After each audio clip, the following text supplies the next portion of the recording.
चलिए हम बात करते हैं 100 MCQs। 100 जो MCQs हैं वो हमारे वेदों पर आधारित हैं। वेदों पर आधारित। वेद हमारे कितने होते हैं? 4 वेद होते हैं। पहला ऋग्वेद, दूसरा होता है हमारा यजुर्वेद, तीसरा होता है हमारा सामवेद और चौथा होता है अथर्ववेद। इन्हीं तीनों वेदों को हम क्या बोलते हैं? त्रयी। त्रयी बोलते हैं। ठीक है, तो चलिए ये क्वेश्चन हम स्टार्ट करते हैं। यहाँ पे तो 100 क्वेश्चन आपके सामने होंगे, अब आपको आंसर देना होगा। चलिए, भारत का सबसे प्राचीन वेद कौन सा है? कौन सा है? तो आंसर क्या होगा हमारा? यजुर्वेद या ऋग्वेद या सामवेद या अथर्ववेद। तो क्या होगा हमारा आंसर? ऋग्वेद। पहला आंसर हो क्या हुआ? ऋग्वेद। दूसरा क्वेश्चन देखते हैं, ऋचाओं का संकलन किस वेद को कहा जाता है? ऋचाओं का संकलन किस वेद को कहा जाता है? तो किसको बोला जाता है? ऋग्वेद को। ऋचाओं का संकलन किस वेद को बोला जाता है? ऋग्वेद को। किस वेद को भारतीय संगीत का मूल स्रोत माना जाता है? प्रश्न नंबर 3, किस वेद को भारतीय संगीत का मूल स्रोत माना जाता है? सामवेद को। किसको माना जाता है? सामवेद को। क्वेश्चन नंबर 4 देखते हैं, यज्ञ संबंधित विधियों का वर्णन किस वेद में मिलता है? यज्ञ संबंधित। यज्ञ किससे संबंधित है? यजुर्वेद से। यज्ञ किससे संबंधित है? यजुर्वेद से। चलिए क्वेश्चन नंबर अगला देखते हैं, 5वां। इसको ऊपर कर देते हैं। क्वेश्चन नंबर 5वां देखेंगे। चलिए 5वें क्वेश्चन नंबर में बोलते हैं कि आयुर्वेद का संबंध मुख्यतः किस वेद से माना जाता है? आयुर्वेद का जो संबंध है मुख्यतः किस वेद से माना जाता है? तो आयुर्वेद का संबंध किससे है? तो ये है हमारा अथर्ववेद से।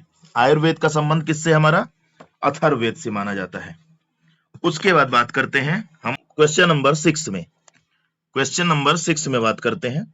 एक मिनट, इसको लॉक कर देते हैं। हाँ, क्वेश्चन नंबर 6, गायत्री मंत्र किस वेद में मिलता है? तो गायत्री मंत्र हमारा किस वेद में मिलता है? ये मिलता है हमारा ऋग्वेद में। ऋग्वेद में मिलता है। अगला क्वेश्चन है, किस वेद में जादू टोना रोग निवारण या तंत्र मंत्र से संबंधित मंत्र मिलते हैं? तो किसमें मिलते हैं? अथर्ववेद में। किसमें मिलते हैं? अथर्ववेद में। वेदों की संख्या कितनी होती है? वेदों की संख्या 4 होती है। कौन कौन सी? ऋग्वेद, यजुर्वेद, सामवेद और अथर्ववेद। किस वेद को ज्ञान का वेद कहा जाता है? ऋग्वेद को। किस वेद को ज्ञान का वेद कहा जाता है? ऋग्वेद को। सामवेद की अधिकांश ऋचाएं, एक मिनट इसको हटा दें। सामवेद की अधिकांश ऋचाएं किस वेद से ली गई हैं? तो सामवेद की अधिकांश ऋचाएं जो ली गई हैं वो हमारे ऋग्वेद से ली गई हैं। जो हमारे ऋग्वेद से ली गई हैं। चलिए ठीक है, अगला क्वेश्चन देखते हैं। Question number 11। 11 में देखते हैं, यजुर्वेद मुख्यतः किससे संबंधित है? यजुर यज्ञ, यजुर यज्ञ, यजुर यज्ञ। साम संगीत, साम संगीत, सामवेद संगीत, चिकित्सा अथर्व, अथर्ववेद चिकित्सा। ठीक है, समझ में आ गया? चलिए, दर्शन तो ऋग्वेद मान लो। ठीक है, अगला देखते हैं, अथर्ववेद का प्राचीन नाम क्या है?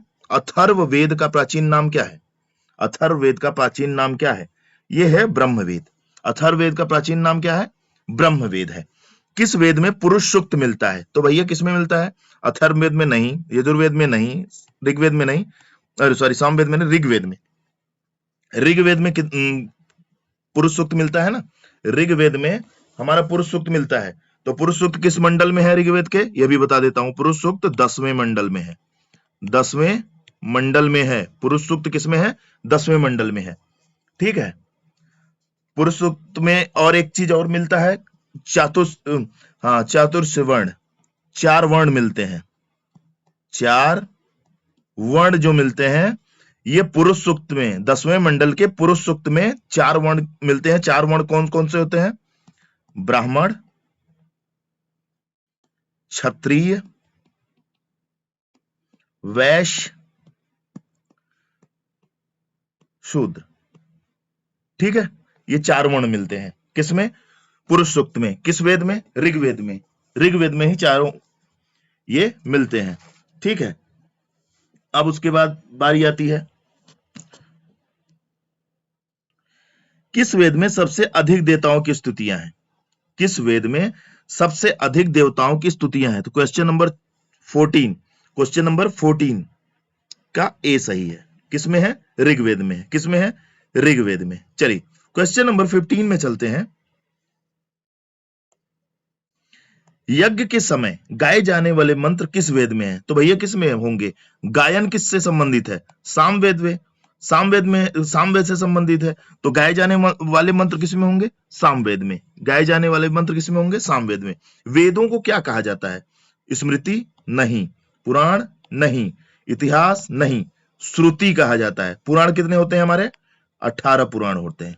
कितने पुराण होते हैं? 18 पुराण होते हैं। याद रखिएगा आप लोग, 18 पुराण होते हैं। चलिए, वेदों की रचना किस भाषा में हुई है?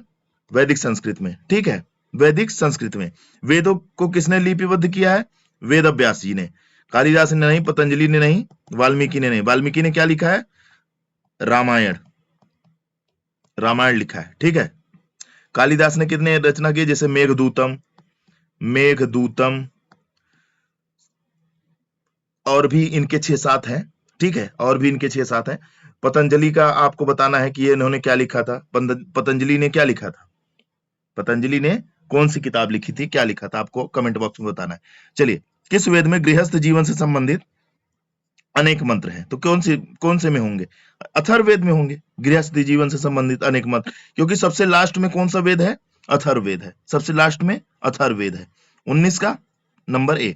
चलिए 20 नंबर देखते हैं, 20 से स्टार्ट करते हैं फिर से। 20 नंबर, वेदों का अध्ययन करने वाले पुरोहित को क्या कहा जाता है? क्या कहा जाएगा वेदों का? गोप? अरे नहीं। ग्रामीणी? नहीं, ये तो ग्रामीण के मुखिया वगैरह हो जाते हैं। सेना का प्रमुख होता है सेनापति। ऋत्विज कहा जाता है। क्या कहा जाता है? ऋत्विज कहा जाता है। वेदों का विभाजन कितने भागों में किया जाता है? वेदों का विभाजन 4। ठीक है, 21 का सी। चलिए आगे देखते हैं। निम्नलिखित में कौन सा वेद गेय गाकर प्रस्तुत किया जाता है? सामवेद। किस वेद में शांति तथा समृद्धि की कामना करने वाले मंत्र मिलते हैं? शांति तथा समृद्धि की कामना किस वेद में मिलेंगे? अथर्ववेद में। अथर्ववेद में। किस में मिलते हैं? अथर्ववेद में। चलिए क्वेश्चन नंबर 24 देखते हैं। क्वेश्चन नंबर 24, निम्नलिखित में कौन सा वेद सबसे बाद में संकलित किया गया? नहीं, सबसे बाद में कौन सा है? अथर्ववेद। सबसे पहले ऋग्वेद, सबसे पहले ऋग्वेद, सबसे बाद में अथर्ववेद। ठीक है, चारों वेदों में सबसे प्राचीनतम कौन सा होगा? तो भाई सबसे, अगर पहले ऋग्वेद है तो सबसे प्राचीनतम कौन सा होगा? ऋग्वेद। सबसे प्राचीनतम कौन सा होगा? ऋग्वेद। चलिए अगला क्वेश्चन नंबर 26, ऋग्वेद में मुख्य रूप से किसकी प्रस्तुति की गई है? ऋग्वेद में किसकी प्रस्तुति की जाएगी? अरे देवताओं की प्रस्तुति की जाएगी, देवताओं की प्रस्तुति की जाएगी। ठीक है, 26 में ए नंबर। 27 देखते हैं। 27, ऋग्वेद में सबसे अधिक सूत्र किस देवता को समर्पित है? सबसे अधिक सूत्र किस देवता को समर्पित है? भैया सबसे अधिक किसको समर्पित है पता है आपको? सबसे अधिक समर्पित है इंद्र को। सबसे अधिक समर्पित है इंद्र को। 27 का ए, इंद्र को। अब इंद्र को आपको बताना है कि इंद्र को कितना समर्पित है, इंद्र को कितना मंत्र समर्पित है। आप आंसर देंगे इसमें 250। 250। ठीक है, अगला, नासदी सूक्त किस वेद में मिलता है? देखिए ऋग्वेद में।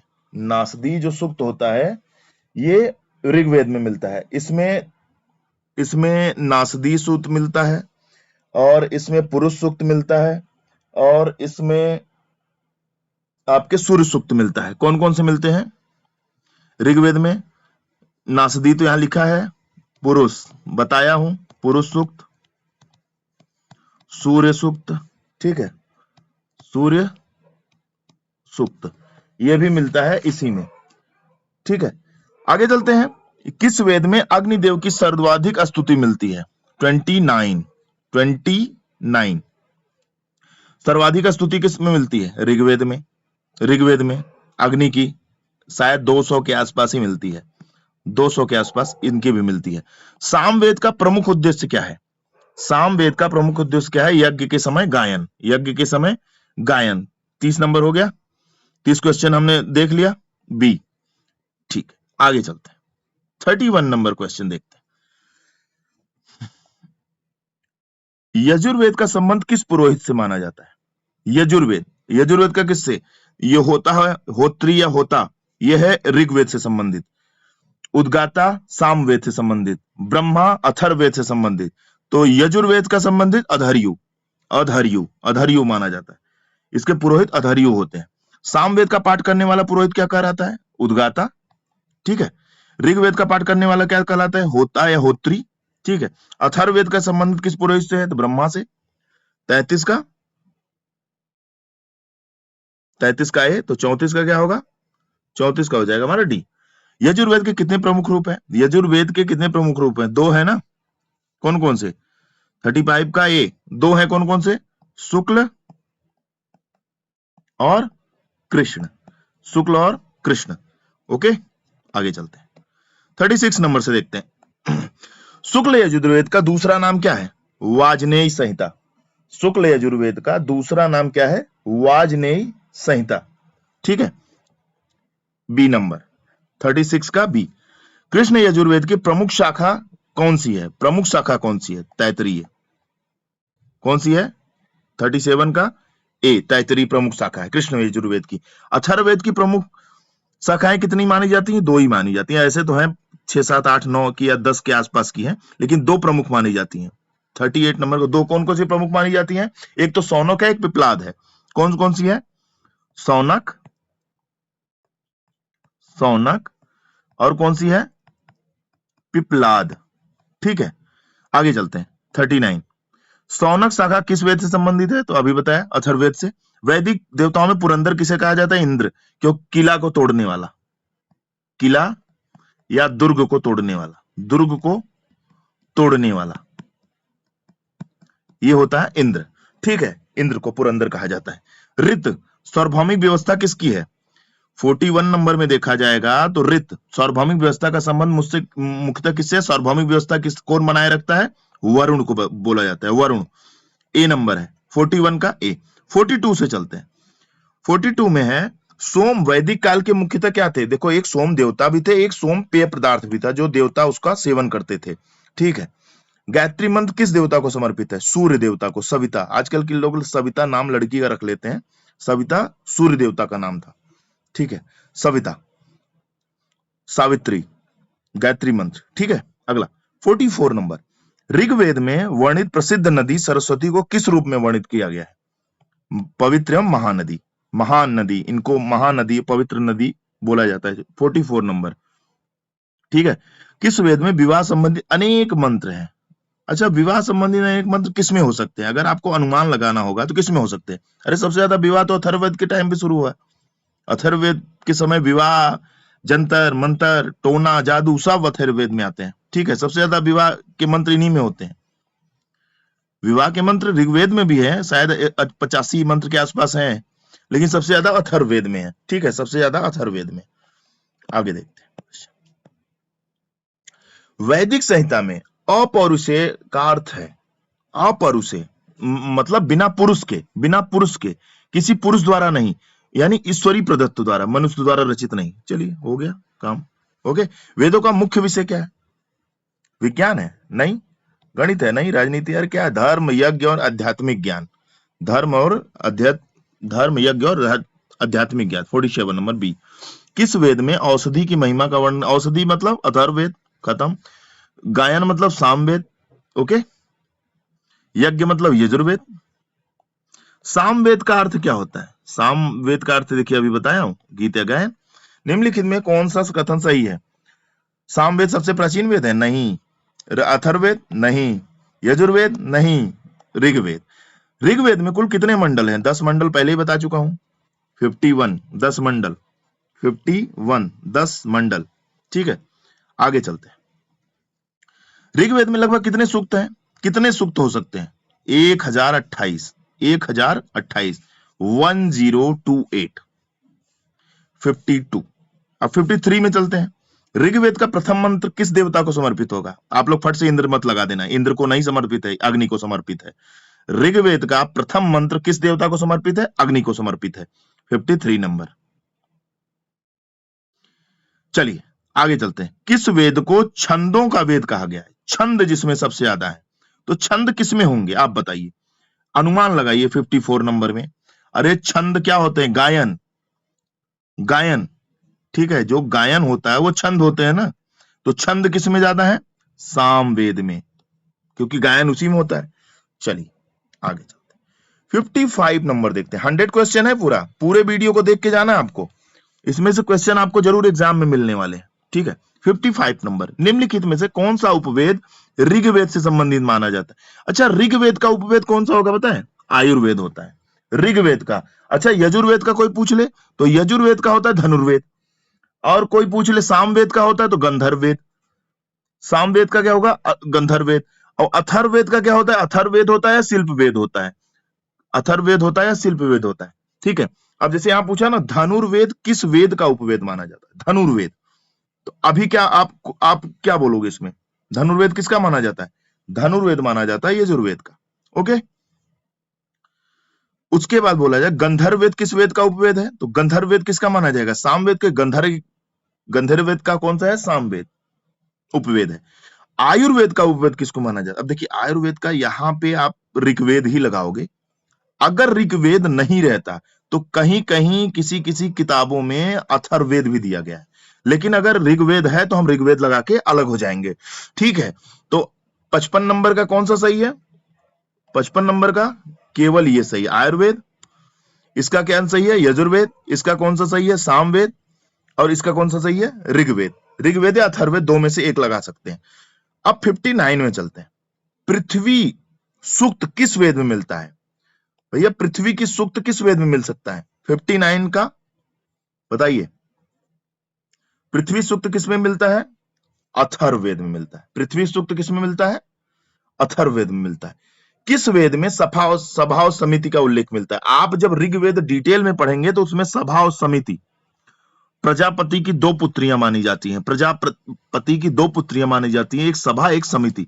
सभा जो होता है वो वरिष्ठ लोगों के लिए होता है, और समिति जो होती है उसमें सभी लोग शामिल होते हैं।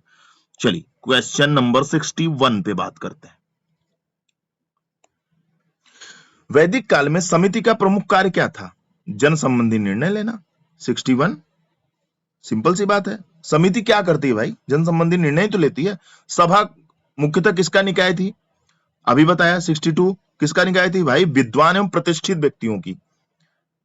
जैसे इस समय राज्यसभा है, राज्यसभा में विद्वान और प्रतिष्ठित व्यक्ति होते हैं, लेकिन जो लोकसभा है इसमें कुछ भी कोई भी घुसा रहता है, ठीक है, कोई भी जीत के पहुंच जाता है। इसे ऋग्वेद में दशराग युद्ध कौन सी नदी पे लड़ा गया? परुष्णी नदी पे लड़ा गया था। दशराग युद्ध किस राजा संबंधी से? राजा सुदास से। ऋग्वेद में सप्त सिंधु का उल्लेख कहां पे मिलता है? किससे संबंधित है? उत्तर पश्चिम भारत में। जब भारत को आप ऐसे देखोगे ना, ऐसे, ठीक है, ऐसे, तो ये जो पूरा है ये उत्तर पश्चिम है, उत्तर पश्चिम, ठीक है। आगे देखते हैं 66 नंबर। 66 नंबर से देखते हैं। वैदिक काल में गाय का प्रतीक क्या था? समृद्धि और संपत्ति। उस समय गाय ही सब कुछ हुआ करती थी। 66 नंबर क्वेश्चन आपका ये है। अब बारी आती है 67 नंबर पे।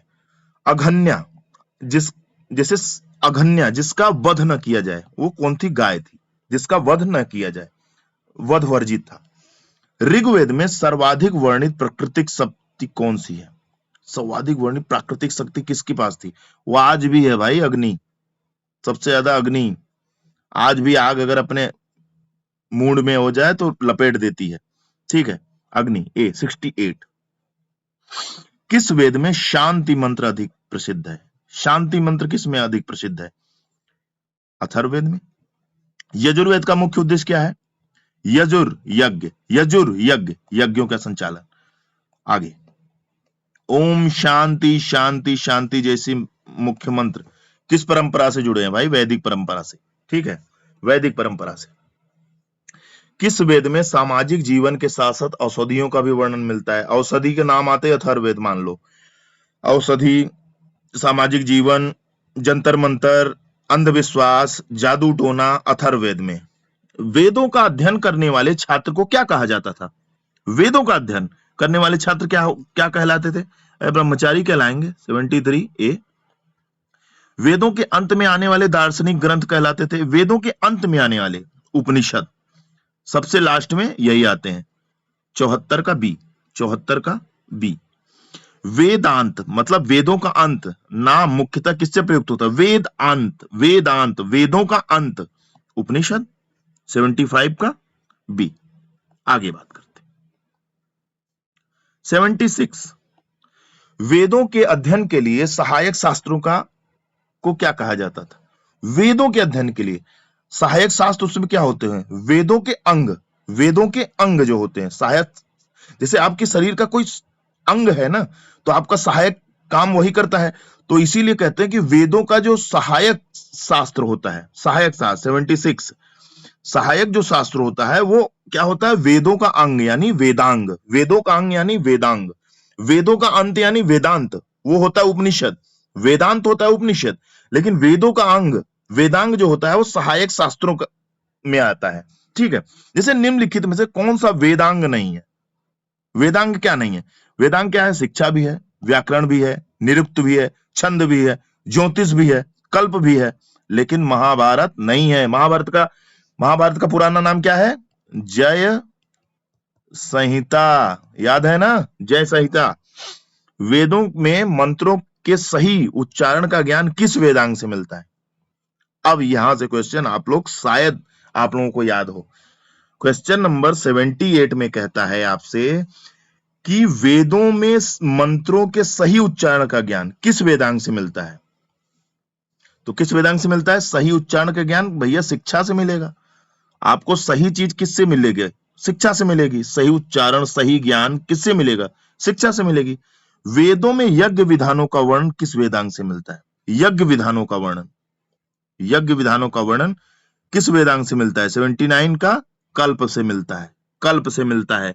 यज्ञ विधानों का वर्णन किस वेदांग में मिलता है? कल्प में। वेदों में कठिन शब्दों का अर्थ बताने वाले वेदांग कौन से हैं?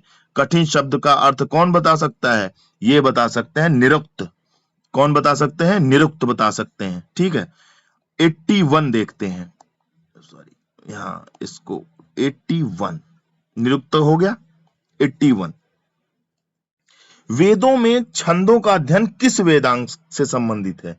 वेदों में छंदों का अध्ययन किस वेदांग से संबंधित? अरे छंदों का अध्ययन, बात छंदों की आ गई तो छंदों का छंद लगा दीजिए। वेदों में प्रयुक्त भाषा के नियम किस वेदांग में मिलते हैं? भाषा के नियम यानी भाषा को जानने का जो नियम है वो किसमें मिलेंगे? निरुक्त में मिलेंगे? नहीं। कल्प में मिलेंगे? नहीं। शिक्षा में मिलेंगे? अरे व्याकरण, किसी भी भाषा को जानना उसके व्याकरण से ही तो समझा जाता है, व्याकरण। यज्ञ के शुभ समय, यज्ञ के शुभ समय का निर्धारण किस वेदांग से किया जाता है? अच्छा, शुभ अशुभ किससे देखते हो आप? ज्योतिष से। शुभ अशुभ की गणना आप किससे करते हो कि अभी मत निकलो, आज इस तारीख को शादी नहीं करनी है, ऐसे नहीं है, वैसे नहीं है, इधर मत जाओ, बिल्ली रास्ता काट दी, ये फलाना ठिकाना, ज्योतिष। वेद शब्द का शाब्दिक अर्थ क्या है? विद, विद मतलब ज्ञान। ओके, 85 देखते हैं, वेदों को किस श्रेणी का ग्रंथ माना जाता है? श्रुति का। किसका माना जाता है? श्रुति का। चलिए 86 नंबर आते हैं, 14 क्वेश्चन और बचे हैं हमारे पास। वैदिक साहित्य का सबसे प्राचीनतम भाग कौन सा है? सबसे प्राचीनतम भाग संहिता। क्या है? संहिता। ब्राह्मण ग्रंथ मुख्यतः किस विषय से संबंधित है? ब्राह्मण ग्रंथ किससे संबंधित हो सकते हैं? बताइए किससे होंगे? 87 अगर आपसे पूछा जाए किससे होंगे? ब्राह्मण ग्रंथ मुख्यतः किस विषय से संबंधित है? यज्ञों की व्याख्या से, यज्ञों की व्याख्या से। 87, 88 नंबर देखते हैं, अरण्य ग्रंथों की रचना मुख्यतः किसके लिए हुई? अरण्य ग्रंथ, अरण्य मतलब क्या होता है पता है? अरण्य मतलब होता है जंगल या वन, वन। ठीक है, तो किसके लिए होगी? गृहस्थों के लिए। गृहस्थ जंगल में क्या करेंगे? सैनिक जंगल में क्या करेंगे? व्यापारी जंगल में क्या करेंगे? वनवासी साधकों के लिए, जो वन में जाके साधना करते थे। उपनिषदों का मुख्य विषय क्या है? आत्मा और ब्रह्म का ज्ञान। उप मतलब समीप, उप मतलब समीप। ठीक है, आगे चलते हैं 90 नंबर। प्रसिद्ध वाक्य सत्यमेव जयते किस उपनिषद से लिया गया है? प्रसिद्ध वाक्य सत्यमेव जयते किस उपनिषद से लिया गया है? मुंडको उपनिषद से। 90 नंबर बी। असतो मा सद्गमय तमसो मा ज्योतिर्गमय मंत्र किस वेद के संबंधित उपनिषद में मिलता है? आप बता सकते हैं? 91, अरे यजुर्वेद में मिलता है। आइए 92 देखते हैं। भारत का राष्ट्रीय आदर्श वाक्य सत्यमेव जयते किससे है? मुंडको उपनिषद से। 92 बी। वेदों के अनुसार यज्ञ का मुख्य उद्देश्य क्या था? लोक कल्याण और देव पूजा। ओके, चारों वेदों में सबसे छोटा वेद कौन सा माना जाता है? ये माना जाता है हमारा ये 94 का सामवेद। हाँ, सामवेद इसलिए माना जाता है क्योंकि इसमें शायद सामवेद में 1810 सूक्त है, केवल 1810 सूक्त है। ठीक है। किस वेद को भारतीय शास्त्रीय संगीत का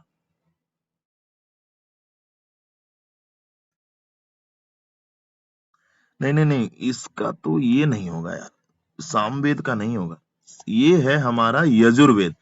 इसका होगा यजुर्वेद। चारों वेदों में सबसे छोटा वेद कौन सा है? यजुर्वेद है। इसमें केवल मंत्र 1875 है। इसमें केवल मंत्र 1875 है। ठीक है। किस वेद को भारतीय शास्त्रीय संगीत का आधार माना जाता है? सामवेद। यहां से ही सरगम निकला है। वेद व्यास का प्रमुख कार्य क्या माना जाता है? महाभारत का अनुवाद करना ही, वेदों का संकलन एवं विभाजन, यही सही है। रामायण की रचना वाल्मीकि जी, वाल्मीकि। ओके। 97। वैदिक सभ्यता का प्रमुख आधार क्या था? कृषि और पशुपालन। किस वेद में चिकित्सा और औषधि का सर्वाधिक वर्णन मिलता है? किस वेद में चिकित्सा और औषधि का सर्वाधिक वर्णन मिलता है? चिकित्सा, औषधि, जंतर मंतर, जादू टोना, बाबू सोना सब मिलते हैं हमारे अथर्ववेद में। वेदों के अनुसार ज्ञान प्राप्त करने का सर्वोच्च साधन क्या माना जाता है? तप, अध्ययन, सत्य। तप, अध्ययन, सत्य। चारों वेदों में सबसे प्राचीन वेद यजुर्वेद होते हैं। तो आज हमारा 100 क्वेश्चन पूरा हुआ। आज हमारा 100 क्वेश्चन पूरा हुआ। अगर वीडियो पसंद आए तो लाइक, सब्सक्राइब, शेयर करिएगा। आपको आंसर शीट यहां मिल गई है, यहां से आप आंसर शीट ले सकते हैं। हमारे टेलीग्राम चैनल पर जुड़ जाइए। इसी यूट्यूब चैनल से नाम से हमारा टेलीग्राम चैनल है ऑफिशियल करके, आप वहां पे जुड़ जाइए। जो मेरे यूट्यूब चैनल पर लोगो लगा है उस सेम लोगो उसी चैनल पे लगे हैं, वहां से जुड़ के आप ये आंसर की लिख सकते हैं और अपनी प्रैक्टिस कर सकते हैं। 100 क्वेश्चन आज हो गए, आगे हम और भी क्वेश्चन लाएंगे। आज के लिए धन्यवाद। जय हिंद, जय भारत।